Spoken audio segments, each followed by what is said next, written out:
Guys, we have watched videos from Legendary Drops for years now. This one being titled, "This Game is So Cooked." Some of you might be able to guess what game this is, but let's take a listen. The Game Awards have come and gone. Expedition 33 received its flowers. We watched as indie games dominated not only in nominations, but also awards, and we were showered in incredible trailers from the return of Tomb Raider to Larian Studios' next game, Divinity. Man, was that one worth it. Then at the end of the show, Jeff Keighley comes out and really lays it on thick. And he shows us Highguard, a PvP hero shooter. What were they thinking? Especially following the Divinity trailer. It just doesn't make any sense to me. And he had all the fanfare, all the anticipation. Man, did that guy want to make sure he sold that game. It was the last spot of the night, normally where we would typically see a really big heavy hitter, a major reveal, and they just pretended like it was something that we were begging for. All the while showing us something that we've seen a million times by now.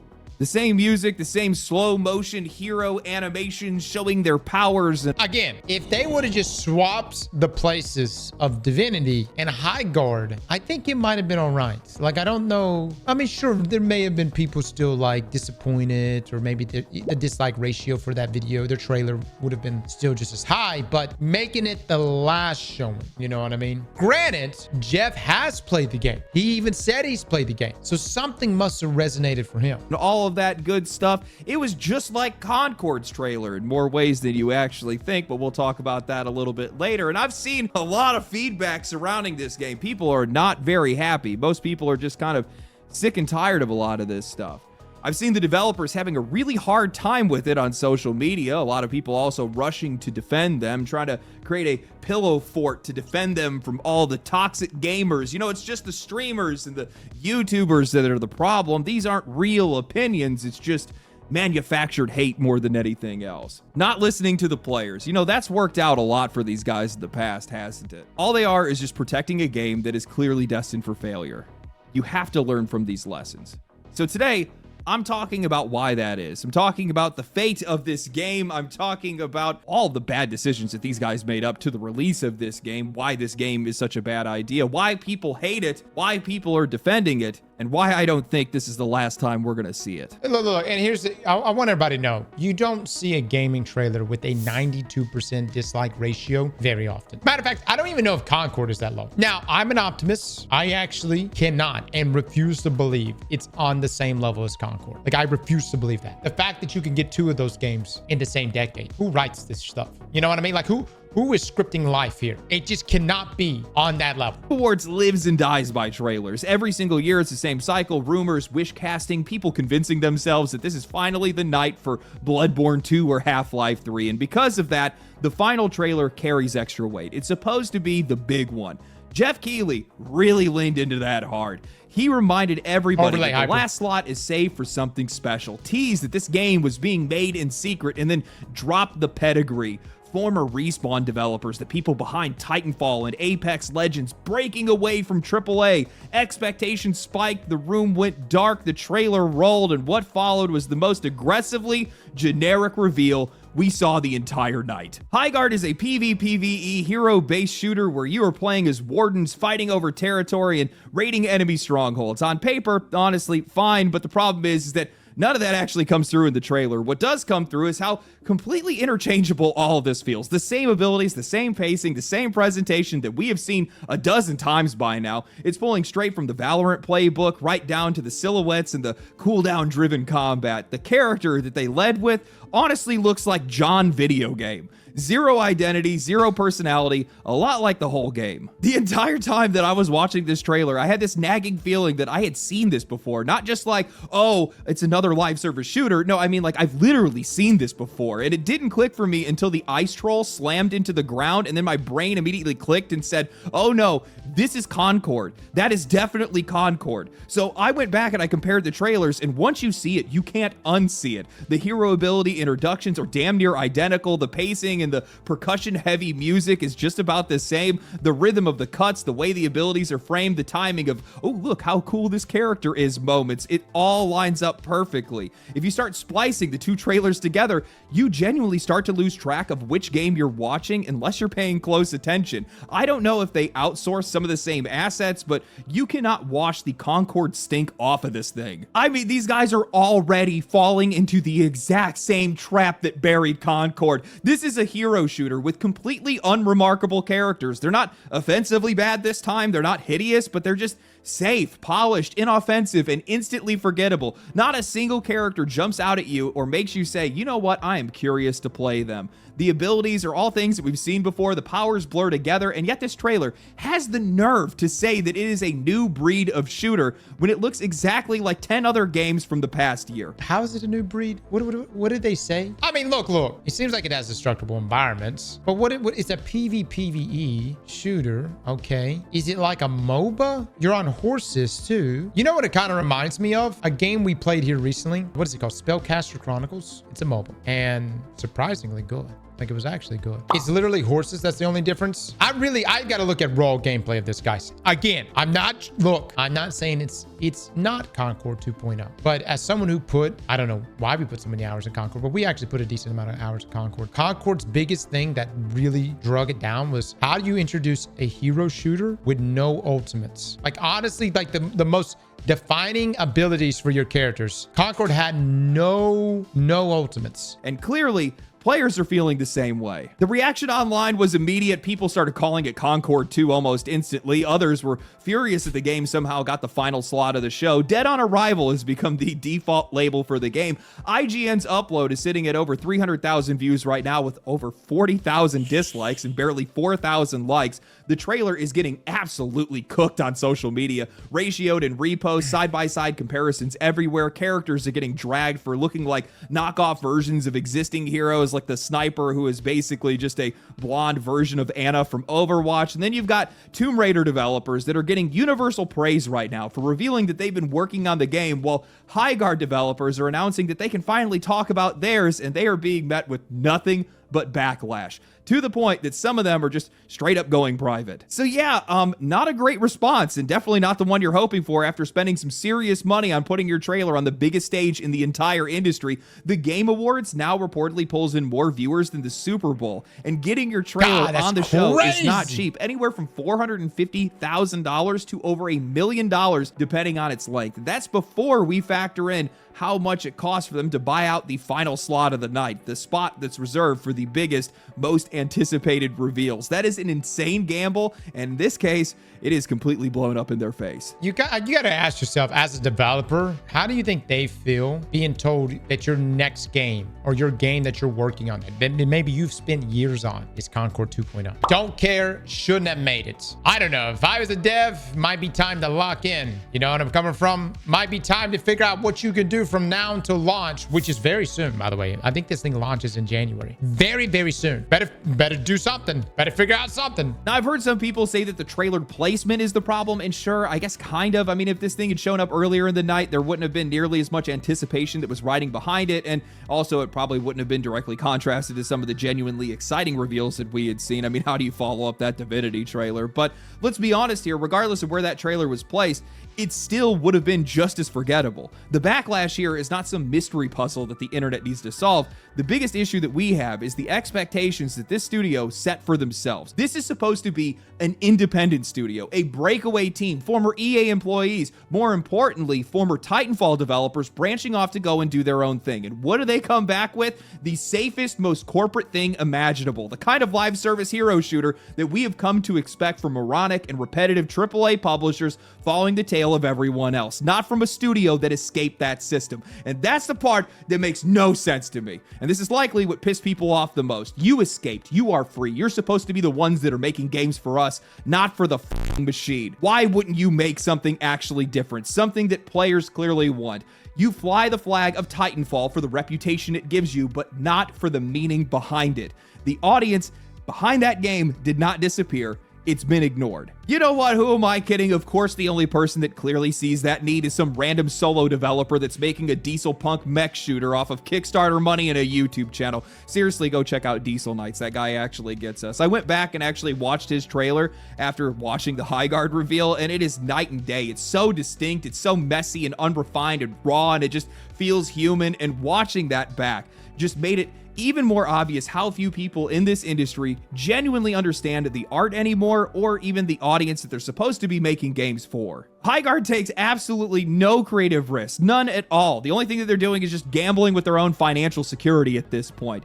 This thing plays it as safe as humanly possible. It's just another PvPvE live service game wearing the skin of past achievements, trading almost entirely on, hey, remember what we used to work on? And it's like I said before when we first saw Concord. When a game introduces itself as from the former developers of, especially from studios like Bungie, Activision, or EA, that's basically become a red flag for me. Not always, there are some outliers, Embark Studios is an obvious one, but more often than not, there is a reason that they are former developers. And in this case, they couldn't even spot the warning signs in their own game, let alone stay in step with what players are actually into right now, or even learn from the pile of failed live service launches that we've already seen just this year. Oh, my man is cooking right now. My man's going for blood right now. Oh, my Lord. Now, there's nothing being held back right now. Stop. He's already dead. He's making some valid points, though. Honestly, the only real risks that this studio took were all the wrong ones. They spent 4 years developing this game in total secret. No early footage, no tests, no public feedback, nothing. If they had shown anything earlier, and I mean anything, they could have gauged player reaction and course corrected. Instead, they went all in on blind confidence, dropped a reveal trailer, and then just announced a full release barely a month out, putting themselves in a completely unnecessary do or die situation. And I'm telling you right now, if you are making a live service game, you have to involve the audience as early as possible. You cannot afford to spend years and millions of dollars building something just to find out at the very end that nobody wants it. I mean, Arc Raiders did multiple closed alphas. They ran a beta well before the game even came out. Hell, even Marathon is out here involving players and has made visible changes based on their feedback. When I see studios that are skipping that step entirely, especially in live service, it tells me exactly who this game is being made for, and it's not the players. I realize that the developers for Highguard are likely combing social media right now, looking for feedback. That's a little bit too late, seeing as though your game's going to be coming out a month from now. Looking at social media posts, obviously, because they're probably a little bit too difficult to ignore at this point. And I hope you're listening right now. This is the feedback. This is the frustration of a real customer. Somebody that was a fan of Titanfall. I want you to know that the expectations set upon you are higher than that than AAA games. We don't expect shit from them anymore. We do expect more from you, somebody that escaped that. We expect that you're going to be trying to make something that we're going to actually want. We're expecting more from your freedom to create, not from you just to go and make more of the same. If you're trying to figure out why people are so upset, why they're so quick to just toss your game to the side, that's exactly why. We know that AAA game studios are not looking out for our best interests. We know that they're not trying to make games for us. They're just trying to make games for profit. We have the expectation that those that are operating outside of that system are looking out for our best interests, that are trying to make games that we actually want to play, that are trying to do everything they possibly can. We need that light. We need that because it's our last thread of trust that a lot of people have in this industry right now. And if you betray that, that is a very real betrayal, especially in the eyes of a lot of players right now. And if we start seeing a lot of studios that break off from AAA just to go out and essentially continue to just feed the same system, well, you're now betraying the trust that other studios deserve. How did you think that these Temu designs would somehow draw in players? I'm blown away by that. How do you not learn from any of the live service failures that we've seen, not only just this year, but just over the past 5 years? And how do you guys go into secrecy, developing a game for 4 years, and then just drop it into the market and hope it succeeds? You know, this reminds me of Splitgate. Yeah, it reminds me of Splitgate. They had a really cool concept. They had their, arena shooter. People really enjoyed it. And then these guys sold out and wanted to be just like AAA, killed their original game, and then went and made a live service battle royale. We know what you're doing. We know what you want. We can smell you a mile away. We don't want to have anything to do with it. I've seen a lot of people already rushing to come and defend this developer and all the different developers that are working for them, trying to say that it's all fake outrage. It's just streamers and YouTubers that are feeding people their opinions, based, by the way, as long as you're getting those opinions from the right people. That it's all just hate for the sake of hate. And what that ignores is that this outrage, or maybe not the outrage itself, but the frustration is not manufactured. It's not artificial. It is very real, and you have to be listening to it. If this industry continues to dismiss it, if people continue to protect these developers, we're going to keep seeing this happen over and over again. Well, I think betting with your wallet is how you fix that. And Concord, I think, is a massive wake-up call for all developers and studios. I'm just trying to think of the thought process on Highguard. The fact that they're saying like it's the only of its kind type of shooter. You know what I mean? And I'm just, have we seen raw gameplay? Like, what is it that it's trying to do? I'm just for once trying to see the glass half full here, guys. What is it trying to do that is somehow different from other hero shooters? And by the way, when Concord rolled out and it flopped, I just thought that hero shooters were just completely dead. I actually thought Marvel Rivals was probably going to just bomb, but it didn't. Marvel Rivals was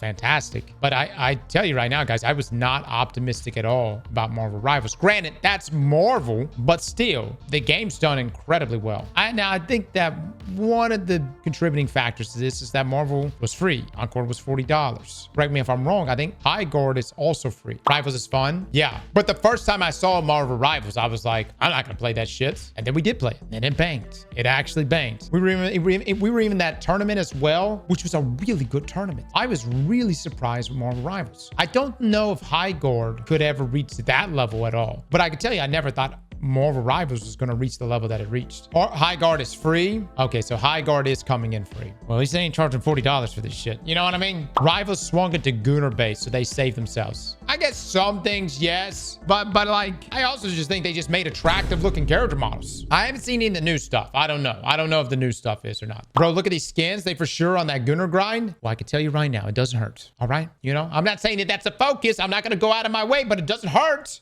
It's actually kind of wild right now looking around and seeing that most of games media is more or less in agreement on this, not defending the game, not running interference, just documenting what's happening. And honestly, that is refreshing. It feels like a rare moment where this industry is starting to remember who it actually serves, the players, not itself. But on social media, it is a completely different story. You have people that are rushing to gas up these developers, telling them to just ignore the criticism, dismissing all the backlash outright. And once again, this feels eerily similar to Concord. I really started to notice it when I saw a post from one of the developers who had gone protected, constantly retweeting praise, amplifying a handful of positive takes, feeding into this idea that the outrage isn't real, that people just need to calm down, stop reacting, and that none of this is justified. And I wouldn't do that. I wouldn't do that. It's real. It's definitely real. Matter of fact, I don't know if Highguard is planning on doing any early play tests, but if there's anything you could possibly do that pivots, look, I dogged on Marathon. I dogged on Bungie. At least they took the feedback to heart. They pushed the game back a whole 6 months, or roughly, actually a little bit longer than that probably, but they needed to, guys. Had Marathon launched in September like it was supposed to, do you know how awful that would have been? It would have rolled out all the different system changes, all the things like proxy chats, solos, all those things would not have been there in the game. All the UI upgrades, all the, the art issue and scandals that could have been there publicly out in the open in the live game. It would have been terrible. I dog on Bungie a lot. Thank God they listened. I don't know about Highguard. I don't know how set in stone their release date is, which is right around the corner. But if there's any way to get feedback sessions in right now and make some changes, the question is what changes could they even make? People kind of already have their minds made up about hero shooters. I did. The Marvel Rivals came out, kind of changed that. I don't know how this one can be different. You got a handful of pundits that are out there that are piling on, openly patronizing players for just having opinions. One example that really stuck out to me was a former IGN writer, Fran Mirabella, who had posted a video criticizing the reaction to Highguard, first writing an opening saying, "Unscripted vent, exhausted by predictable drama gamer reactions over Highguard. You gotta be pretty dumb to compare this to Concord and think that the gameplay is anything like it. Can we go back to playing games before we place 50-50 bets on their doom and trashing the artist's vision?" My favorite part about this Highguard stuff is that everybody talking about this nonsense with Concord has clearly never played Concord and doesn't even understand the gameplay that they're seeing. There's a bit of hyperbole there. People are just overreacting, but Nobody played Concord, right? I did, by the way.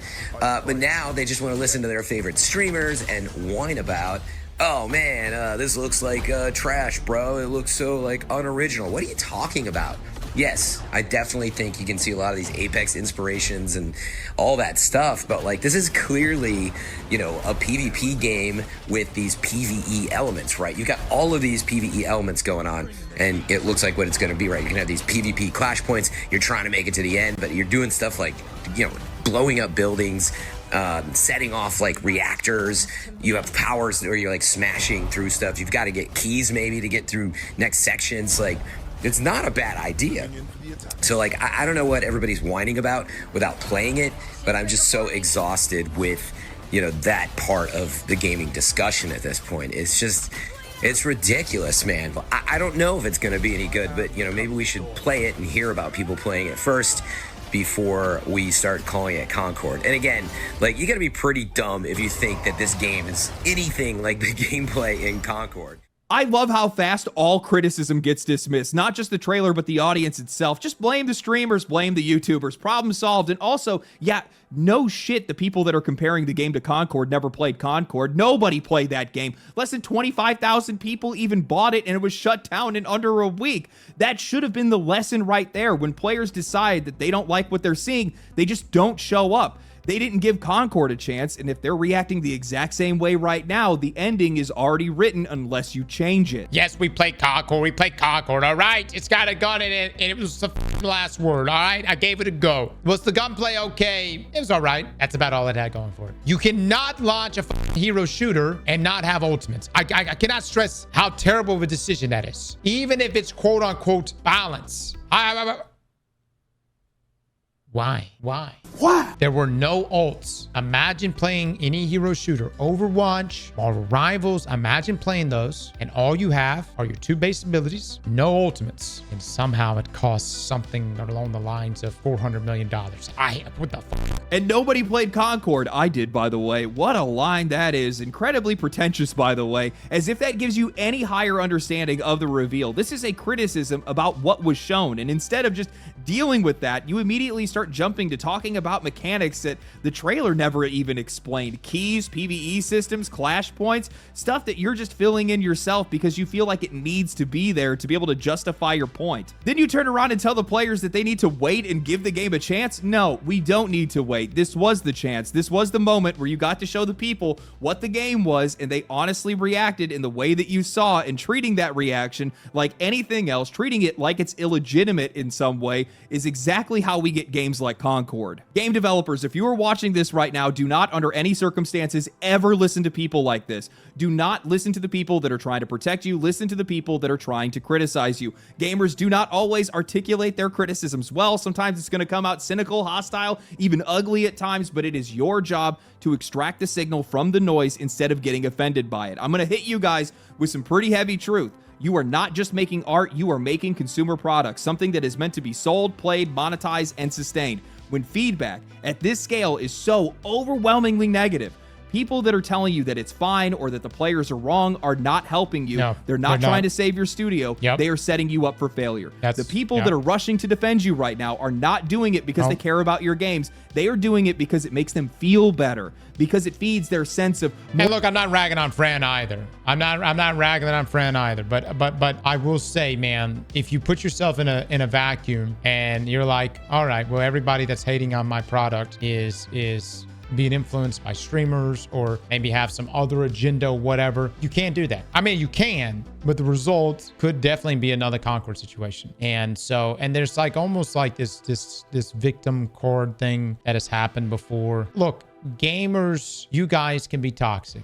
All right. I can be toxic. We can all be toxic. But underneath that toxicity, there is some levels of truth. And if there is something that we look at in your game as desirable, a lot of times it'll be pointed out. But if it looks like ass and everybody's sitting there saying, hey man, it looks like ass, you know, well, it's a good chance it is ass. You can hear the contempt in the way that these people are saying they are sick of the outrage, the way that they blame it on content creators instead of just engaging with the criticism itself. That is pure dismissal, and it is something that we have seen over and over again in this industry. Content creators do not create taste. We do not manufacture opinions. We amplify what is already there. We are a lightning rod for public sentiment, not a source of it. And this idea is especially common in games journalism that outrage content is what makes people popular. It's just wrong. It always has been. That stuff never lasts. I do not tell people what to think. People do not take my word as gospel. They watch because something I am saying is lining up with what they already feel. That resonance is what creates that audience. Not manipulation, not outrage farming, just recognition.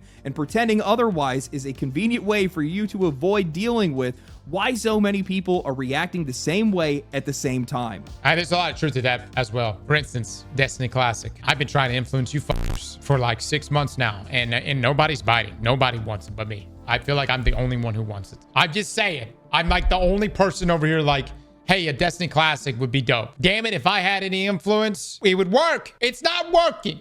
This is just what modern customer feedback looks like. It's loud, it's messy, it's uncomfortable, and if you don't learn how to deal with it honestly, if you hide from it, or if you just let other people explain it away for you, your game is going to fail and your studio is going to follow. The real danger here is not the players, it's listening to platforms and pundits that do not carry any of the risk, that don't ship the game, that don't rely on the retention, that don't eat the consequences when the players walk away. And we already have the evidence of this. There is a growing pile of failed games and shuttered studios that followed that exact advice, ignoring the backlash, dismissing the criticism, trusting these narrative managers instead of the audience. These people that gave the advice, they're just fine. The studios weren't. So if you're a developer right now, understand this clearly. Listening to players might be uncomfortable, but listening to pundits who do not suffer from your game's fallout is how your games die. I've talked about this in a lot of other videos, but live service right now is an incredibly dangerous space to step into. I understand why studios are chasing it, the money, the visibility, the upside when it all works, but as this industry continues to get more crowded, as more teams step in to keep copy and pasting the same designs, as attention and spending get tighter, these games are going to come under harsher and harsher scrutiny and far more visceral backlash, and these guys are earning it. We have watched this exact thing happen in open world games. They were sold as the future of the industry. Every single publisher needed to have one. Then everyone also needed to have several of them at one point in time for some odd reason. And over time, the ideas dried up. The worlds got bigger than the actual games deserved. Everything started to just feel like busy work, and players just checked out of it entirely. Not because open worlds were bad, but because the industry wouldn't stop flooding the market with hollow versions of the exact same thing. That's where live service is right now. Players are tired. Yes, there are successes. I'm not denying that. Marvel Rivals, Arc Raiders, Battlefield 6, but look at where most players are spending their time right now. Older games, familiar games, things that they can trust, because the rest of the market is just imitation piled on top of imitation, and players can tell when something is actually being made out of the love for the genre or the audience. They know when that game is being made for their wallet, and once they clock that, they're gone. There is such an insane desire for players to be wrong today, and I find it so disgusting because it's coming from a place of pure entitlement and narcissism from an industry that has largely not had to deal with feedback or pushback at this scale. And I've seen people talk about how gaming discourse never used to be like this, that it's all just Twitch streamers and YouTubers. That is such a lie. I worked at GameStop many years ago for like 4 years. I can guarantee you that these conversations have always been happening. They were just happening in private conversation and also in forums, but now they're on a public stage. They're plastered in front of everyone in glorious harmony and unison. And these guys just don't know how to be able to deal with that. It reminds me of, y'all remember the first trailer for Sonic? And everybody was like, what the f was that? Y'all remember that? All right, well, imagine if they just were like, oh, everyone's just being toxic. This is a good design. We should just stay the course. It was awful. It was not good. It was not appealing. Wasn't grabbing us. And they took that feedback and they went and made those changes. And I think the best developers really are the ones that, and I know it's tough. It's a lot easier said than done, but ones that can, can sift through everything and really drive and grab the things that is like clear feedback that they need to make changes for. On Highguard, it's so difficult to give feedback. Like, I can't give feedback unless I play. I can't give feedback unless there is a playtest or a beta coming up. I don't know if they got anything like that coming up. I feel like we probably will play it just for the potential engagement. I'm not saying this is Concord 2.0, but if it is, we want to be ready. But if we needed to give feedback, a playtest as soon as possible would be fantastic. 1 month isn't enough to make any changes. No, but what you could get from that initial feedback session could be, hey, pump pump the brakes. Launch this thing in April or May or June or whatever. You know what I'm coming from? Just Alright doesn't fly anymore. Well, Just Alright is come better than Concord 2.0. You have to understand that players today will do anything they possibly can. They will say anything they can to make sure that the games they want to play come out and the games that they don't want to play disappear. I do my best to try to communicate in these videos that any of the topics that I discuss or how I even discuss them is never coming from a place of spite, usually. What I'm trying to do is make sure that the games industry understands this is just the nature of discourse today. This is the nature of customer discourse today. And they have to get it through their thick skulls that you need to be able to just face this, understand it, listen to it, and then turn that into valuable feedback for you to be able to make games that people actually want to play. These are consumer products. If you're trying to make these things for just the sake of the art, that's fine. Don't expect to be able to make a profit off of it. I'm not saying that the art can't exist. Obviously, I want the art to exist. I'm somebody that appreciates the art side of a lot of these games, but if you're just purely making it for the art, do not expect to make a profit. And definitely do not prop it up with a live service model where you need constant engagement for your game to be able to stay up and for your studio to be able to stay open. I'm sorry, but looking at a game like, I almost said Concord, looking at a game like Highguard, they sound the same. Oh my God. That is a game that's being made for profit. Pure and simple. Everybody can see it. You do not make a free-to-play game if that's not your aim. Everybody knows that. And artistry is definitely not the aim for these guys. Otherwise, they wouldn't have made the characters look like they do. So I don't know what you're talking about there. My best advice for Highguard is when this game goes to its release, make that a beta instead, and then push the release indefinitely until you can get a handle on what player feedback is, on what players are actually looking for, until you can actually get some heroes that people are actually going to be interested in. Now, I could be wrong. For some odd reason, this could come to release and it ends up being the best game ever because these guys just somehow found the perfect mix of mechanics and gameplay, I guess. I'm not really too sure, but looking at the state of the discourse, the feeling that I got from watching that trailer, this is looking like another game where I'm going to make more money off of it than the game is. Anyway, hope you guys enjoyed the video. If you guys did enjoy the video, great video. Subscribe to the channel, like the video, share the video.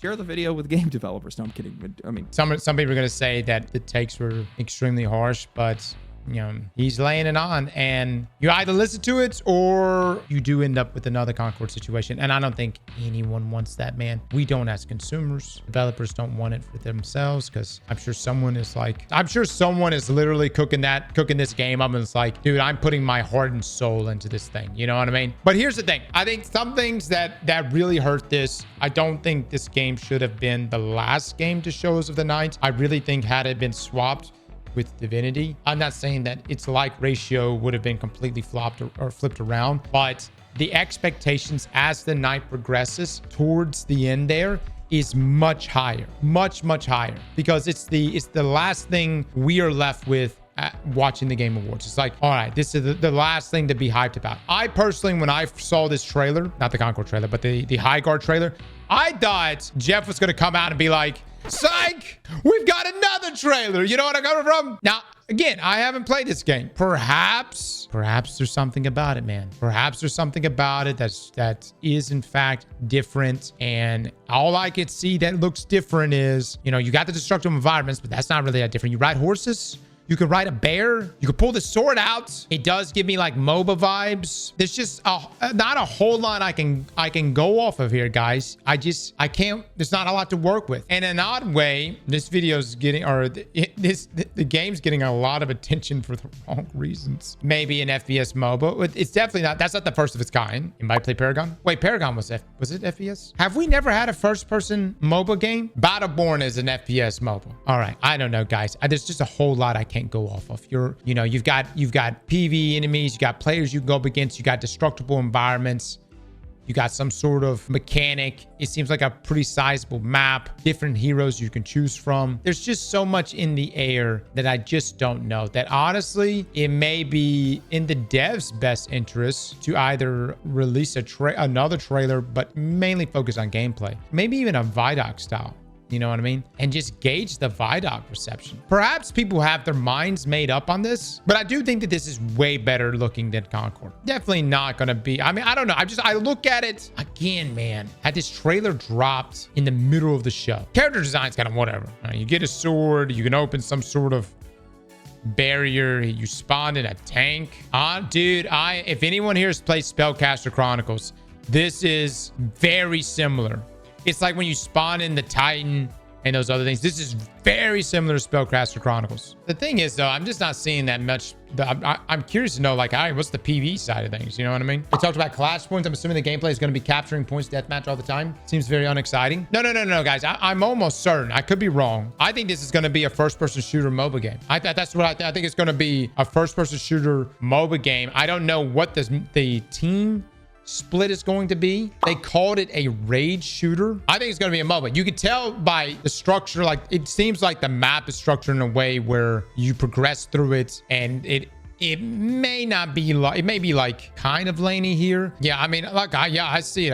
I see the comparison. Some people are saying like Valorant, I don't know, Apex, whatever. I don't know, man. I don't know. And I guess we don't have any gameplay footage, right? This game's also free as well, which would be nice to try. Yeah, I don't think it's gonna, I'm not saying the game's gonna be successful by no means, but I don't think it's gonna be a wash like Concord. Concord was an example of the developers just not listening at all. You know what I mean? They were dead set on releasing that thing in the way they wanted to release it, and we saw how that shook out. No other footage exists. We'll see, guys. We'll see. It has been met with extremely negative reception. You know, I think there's a variety of things going to it. Again, I wasn't that excited about Marvel Rivals. I thought Marvel Rivals, honestly, I thought it was going to be like Concord as well, and it ended up doing extremely well. Granted, this is not Marvel.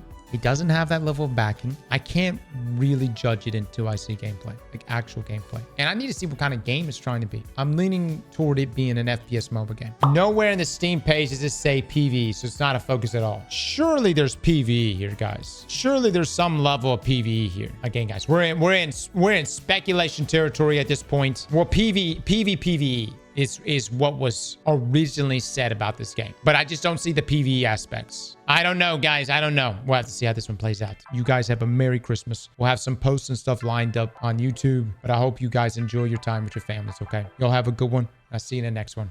Bye, everybody. Slap that like button like your mama told you right.